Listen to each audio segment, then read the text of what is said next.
Sabi mo kanina, hindi pa nag-umpisa yung QM Builders as a contractor? Yes, Mr. Chair. Hindi ka pa nakagawa ng project?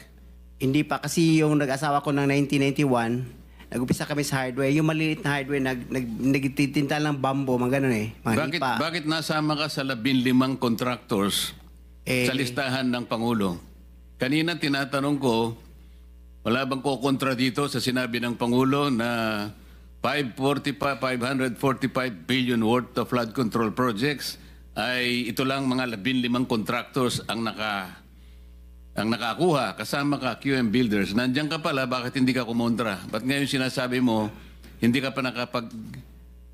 Asensya, Mr. Chair, kasi medyo nahiya ako. So sinasabi mo, mali ang Pangulo with Yes, respect to your company? Yung data is mali eh. Kasi ang totoo, yung 414 projects na nakuha sa QM, totoo lang ha, is only 86 projects. Mr. Chair. Teka muna, sabi mo hindi ka pa nakapag-umpisa eh. Ano yung sinasabi mong project? Ano ko lang siguro, bagitin ko lang. Noong 2003, nakalisensya na kami sa pickup, only category D. Hanggang noong 2024, naging quadruple A na tayo. Pero dumaan pa kami ng single A noong 2011 hanggang nag-triple A tayo ng 2017 hanggang naging quadruple A tayo ng 2024. Mr. Secretary, naiintindihan mo ba yung sinasabi niya? Sabi mo hindi ka pa nakapag-umpisa ng project. Paano ka naging quadruple A? Ano ko lang, Mr. Che, yung sinasabi kong 1992 is hardware pa yon. Yung nakita niyo yung hardware. Hindi natin pinag-uusapan yung hardware mo. Ang pinag-uusapan natin, flood control projects. Tinatanong ka kanina, sabi mo, hindi ka pa nagkapag-umpisa ng flood control projects. Paano ka nagkaroon ng lisensya? Paano ka naging quadruple A?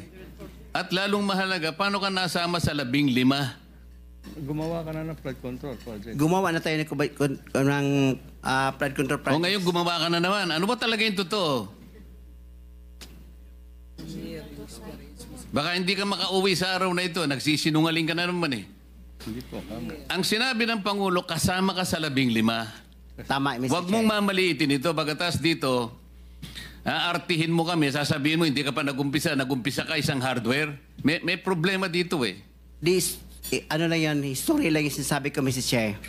Ano na yung totoo? Yung totoo, may lisensya na tayo na quadruple A ngayon. O ngayon nga, ngayon meron ka ng quadruple.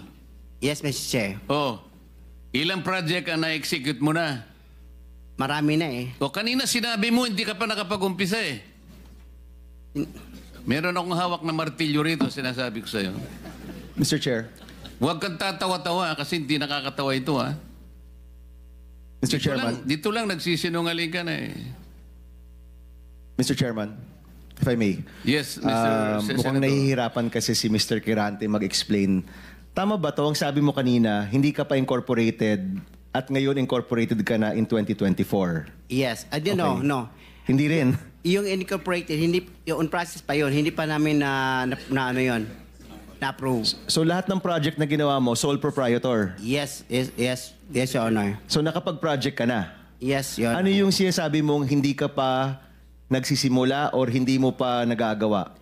Yung incorporated, kasi hindi pa na-approve yung namin, hindi pa naman na-practice, hindi pa na-transfer from sole proprietorship into... So kaklaruhin ko lang, marami ka ng project at tama na isa ka sa top 15, correct, Mr. Kirante? Yes, Your Honor. Pero hindi ka pa incorporated. Hindi pa. Yun sole yung pa rin. sinasabi mong hindi ka pa incorporated.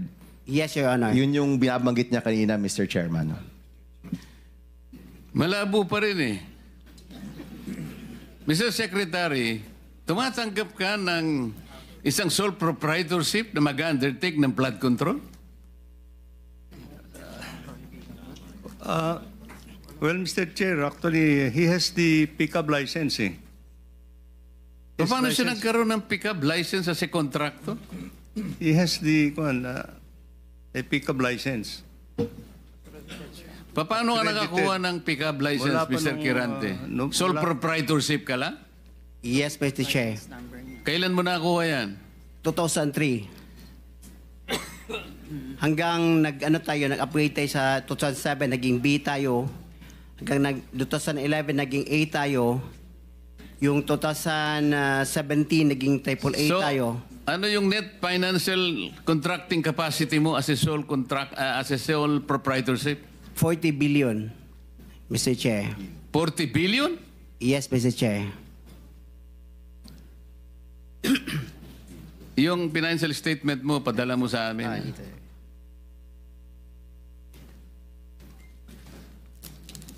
Mr. Chair, if I may. Mr. Chair.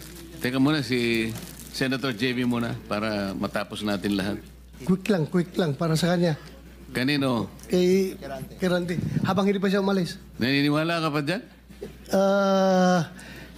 Naintindihan ko, Mr. Chair, dahil tingin ko, Bisaya ito, hirap mag-express ng sarili niya in Tagalog. Kaya, I would rather advise him na uminom ka ng tubig, mag-inhale ka, relax ka, at ang pagsalita mo, huwag mo masyadong bilisin. Naintindihan kita para tayo Bisaya.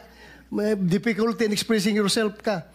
Hindi ko kinakampihan, Mr. Chair, ha? Ang sinasabi niya, meron siyang 40 billion pesos. 40 billion. NFCC.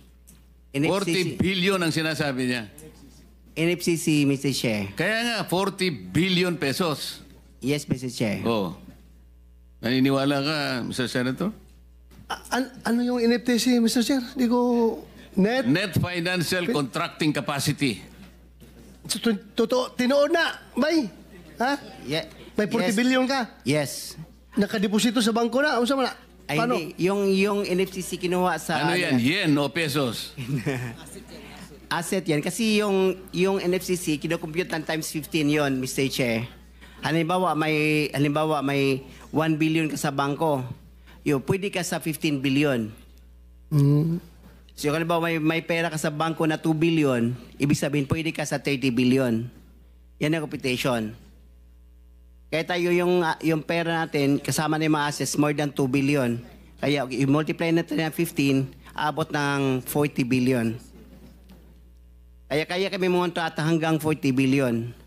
Mr. Chairman, Mr. Kirante, ito tinitignan. Ano yung 2015 na QM Builders Incorporated? Ina-apply namin dyan sa SEC, Pero Your Honor. 2015 pa siya. Pero hindi pa namin tinatransfer Transfer to? to sole proprietorship into incorporated. Hindi, ito incorporated na ito eh. This is a corporation. Kasi ang explanation ng bookkeeper natin, yung natin gahandol, yung experience from sole proprietorship, itatransfer muna sa Hindi, incorporated. iba yung experience, iba yung corporate entity. Incorporate entity is 2015 nandyan na siya. Pero sinasabi nyo, walang nangyayari. Wala nangyayari. Ang Ina-apply lang. ginagamit nyo since noon pa ay yung inyong sole proprietor. Yes, Your Diyan Honor. pumapasok inyong income, in other words. Yan rin ginagamit nyo pagbibid ng mga projects. Yes, Your Honor. Tama? Ganun ba? Ganun ba ho ang interpret? So, dalawang entity, yung sole proprietor at yung incorporation.